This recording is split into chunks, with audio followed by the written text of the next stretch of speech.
புதுக்கோட்டை அரசு மருத்துவமனையை திறந்து வைத்த முதலமைச்சர் எடப்பாடி பழனிசாமி தற்போது விழா மேடையில் உரையாற்றி வருகிறார். நேரலையை பார்க்கலாம். வரவேற்புரையாற்றிய செயலாளர் மரியாதைக்குரிய டாக்டர் ஜே ராதாகிருஷ்ணன் அவர்களே, இந்த இனிய நிகழ்ச்சியிலே கலந்து கொண்டு சிறப்பான உரையாற்றி அமர்ந்திருக்கின்ற மாண்புமிகு மக்களவை துணை சபாநாயகர் மாண்புமிகு அண்ணன் தம்பித்துரை அவர்களே, இந்த சிறப்பான நிகழ்ச்சியிலே கலந்து கொண்டு சிறப்பித்துக் கொண்டிருக்கின்ற மாண்புமிகு அம்மா அமைச்சரவையில் இடம்பெற்றிருக்கின்ற அமைச்சர் பெருமக்கள், மாண்புமிகு அமைச்சர் அண்ணன் திண்டுக்கல் சீனிவாசன் அவர்களே, மாண்புமிகு அமைச்சர் அண்ணன் திரு கே ஏ செங்கோட்டையன் அவர்களே, மாண்புமிகு அமைச்சர் அண்ணன் திரு செல்லூர் ராஜ் அவர்களே, மாண்புமிகு அமைச்சர் சகோதரர் திரு தங்கமணி அவர்களே, மாண்புமிகு அமைச்சர் சகோதரர் காமராஜ் அவர்களே, மாண்புமிகு அமைச்சர் சகோதரர் எம் சி சம்பத் அவர்களே, மாண்புமிகு அமைச்சர் சி சண்முகம் அவர்களே, மாண்புமிகு அமைச்சர் கே பி அன்பழகன் அவர்களே, மாண்புமிகு அமைச்சர் அண்ணன் ஓ எஸ் மணியன் அவர்களே, மாண்புமிகு அமைச்சர் உடுமலை திரு கே ராதாகிருஷ்ணன் அவர்களே, மாண்புமிகு அமைச்சர் அண்ணன் துரைக்கண்ணன் அவர்களே, மாண்புமிகு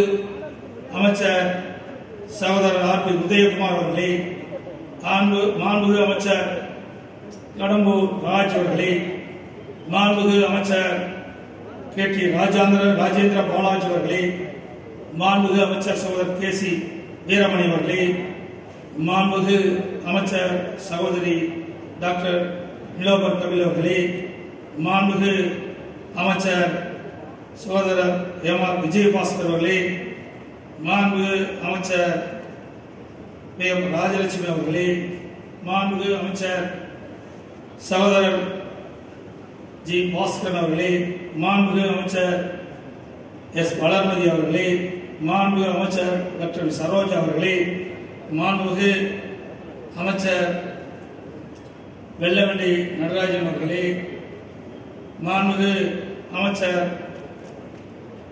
டி பாலகிருஷ்ண ரெட்டி அவர்களே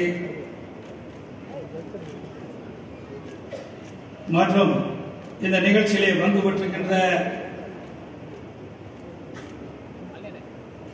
தலைமை செயலாளர் மரியாதைக்குரிய கிரிஜா வைத்தியநாதன் அவர்களே, நாடாளுமன்ற உறுப்பினர் அறிவுச்சவர் குமார் அவர்களே, நாடாளுமன்ற உறுப்பினர் மரியாதைக்குரிய அண்ணன் அன்பராஜ் அவர்களே, நாடாளுமன்ற உறுப்பினர் அறிவுச்சவர் செந்தில்நாதன் அவர்களே மற்றும் மாவட்ட கழகத்தினுடைய செயலாளர் தமிழ்நாடு வீட்டுவசதி தலைவர் மரியாதைக்குரிய பி கே வைரமுத்து அவர்களே, சட்டப்பேரவை உறுப்பினர் மரியாதைக்குரிய ஏ ரத்ன சபாபதி அவர்களே, சட்டப்பேரவை உறுப்பினர் மரியாதைக்குரிய ஆறும் அவர்களே மற்றும் இந்த சிறப்பான நிகழ்ச்சியிலே கலந்து கொண்டு சிறப்பித்துக் கொண்டிருக்கின்ற நாடாளுமன்ற உறுப்பினர்களே, சட்டப்பேரவை உறுப்பினர்களே, முன்னாள் அமைச்சர் பெருமக்களே, முன்னாள் நாடாளுமன்ற சட்டமன்ற உறுப்பினர்களே, வருகின்றுள்ள கூட்டுறவு சங்க நிர்வாகிகளே, உள்ளாட்சி அமைப்பைச் சேர்ந்த பிரதிநிதிகளே மற்றும் இந்த கல்லூரியுடைய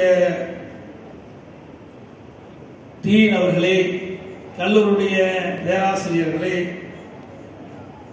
இந்த இனிய நிகழ்ச்சியிலே வந்து பெற்று சிறப்பித்துக் கொண்டிருக்கின்ற அரசு அதிகாரிகளே, வருகின்றுள்ள பெரியவர்களே, தாய்மார்களே, கழக உடன்பிறப்புகளே, மேடையில் வீட்டிருக்கின்ற முக்கிய பிரமுகர்களே,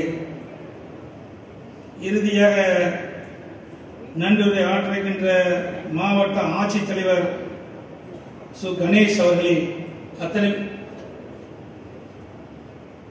மற்றும் மாண்புமிகு அறநிலைத்துறை அமைச்சர் சோதர் சேவ் ராமச்சந்திரன் அவர்களே, அத்தனை பேருக்கும் பணிவான முதற்கு நன்றி கலந்த வணக்கத்தை தெரிவித்துக் கொண்டு, மாண்புமிகு இதயம் புரட்சித் தலைவி அம்மாவுடைய நீண்ட நாள் ஆசையை நிறைவேற்றுகின்ற விழா இந்த விழா. எனக்கு முன்னாலே உங்களுடைய புதுக்கோட்டை மாவட்டத்தைச் சேர்ந்த இந்த மண்ணினுடைய மைந்தர் சகோதரர் மாண்புமிகு அமைச்சர் விஜயபாஸ்கர் அவர்கள் அழகாக இங்கே பல்வேறு கருத்துக்களை எடுத்துச் சொன்னார். அதே போல நம்முடைய துணை சபாநாயகர் மரியாதைக்குரிய தம்பித்துறை அவர்களும் பல்வேறு கருத்துக்களை இங்கே எடுத்துச் சொன்னார். அத்தனை கருத்துக்களும் மாண்புமிகு இதயம் புரட்சித் தலைவி அம்மாவின் ஆட்சிக்கு பெருமை செய்கின்ற கருத்தாக அமைந்துள்ளது என்பதை நேரத்தில் தெரிவித்துக் கொண்டு புதுக்கோட்டை மாவட்ட மக்களின்பால் மாண்புமிகு புரட்சித் தலைவி அம்மா அவர்களுக்கு எப்பொழுதும் அளவு கடந்த அன்பும் பாசமும் உண்டு. மாண்புமிகு அம்மா அவர்களின் அரியாசனம் செயின்ட் ஜார்ஜ் கோட்டையில் இருந்தாலும் அவருடைய எண்ணம் புதுக்கோட்டையை வளர்ச்சியை சுற்றியே இருந்தது. அதற்கான காரணத்தை தெரிந்து கொள்ள வேண்டும் என்றால் புதுக்கோட்டையின் வரலாற்றை திரும்பி பார்க்க வேண்டும். புதுக்கோட்டை மாவட்டத்தை கிபி 9ஆம் நூற்றாண்டிலிருந்து 19ஆம் நூற்றாண்டு வரை பாண்டியர்களும் சோழர்களும் மதுரை நாயக்கர்களும் தொண்டைமான் மன்னர்களும் ஆட்சி செய்தார்கள். பல மன்னர்கள் பல காலகட்டங்களில் டெல்லி செங்கோட்டையை ஆண்டபோது புதுக்கோட்டையும் பல மன்னர்கள் ஆண்டார்கள். அதனால்தான் இம்மாவட்டத்தில் 5000 ஆண்டுகளுக்கு முற்பட்ட பல நினைவு சின்னங்கள் கிடைத்திருக்கின்றன. சுமார் 1200 கல்வெட்டுகள், பல குடவரை கோயில்கள் புதுக்கோட்டை மாவட்டத்தில் தான் அதிக எண்ணிக்கையில் உள்ளன. தமிழக அரசால் அறிவிக்கப்பட்டுள்ள 38 பாரம்பரியமிக்க இடங்களில் இம்மாவட்டத்தில் உள்ள சித்தன வாசலம் ஒன்று. புதுக்கோட்டை மாவட்டத்தின் புகழை பறைசாற்றுகின்ற சித்தன வாசல் ஓவியங்கள் மட்டுமே போதும்.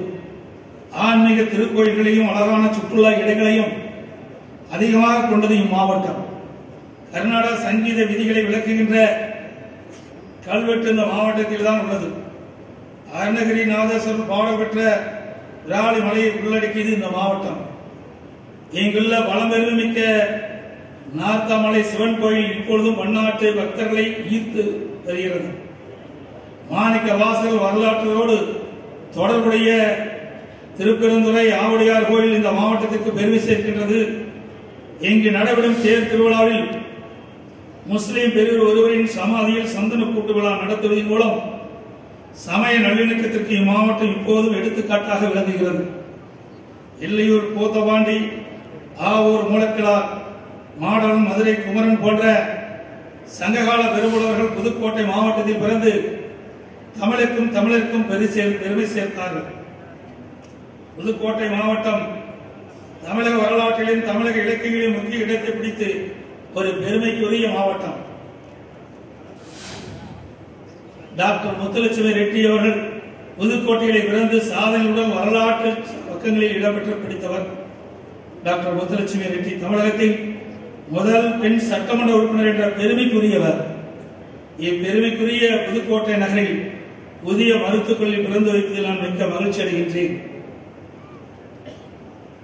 மாண்புமிகு புரட்சித் தலைவி அம்மாவர்கள் 25/8/2012 சட்டப்பேரவையில் பேரவை விதியின் 110 கீழ் புதுக்கோட்டையில் ஒரு புதிய மருத்துவக் கல்லூரி தொடங்கப்படும் என்ற அறிவிப்புக்கு இணங்க புதுக்கோட்டையில் 231 கோடி 22 லட்சம் ரூபாய் மதிப்பீட்டில் புதிய மருத்துவக் கல்லூரியை உருவாக்கி அதை இன்று தொடங்கி வைக்கும் அரிய வாய்ப்பை நான் பெற்றிருக்கிறேன். இம்மருத்துவக் கல்லூரியில் இயல்கூடம், விரிவுரை அரங்கம், நூலகம், கூட்டரங்கம், ஆசிரியர்கள் மற்றும் மாணவர்கள் தங்கும் விடுதிகள் சிறப்பாக கட்டப்பட்டுள்ளன.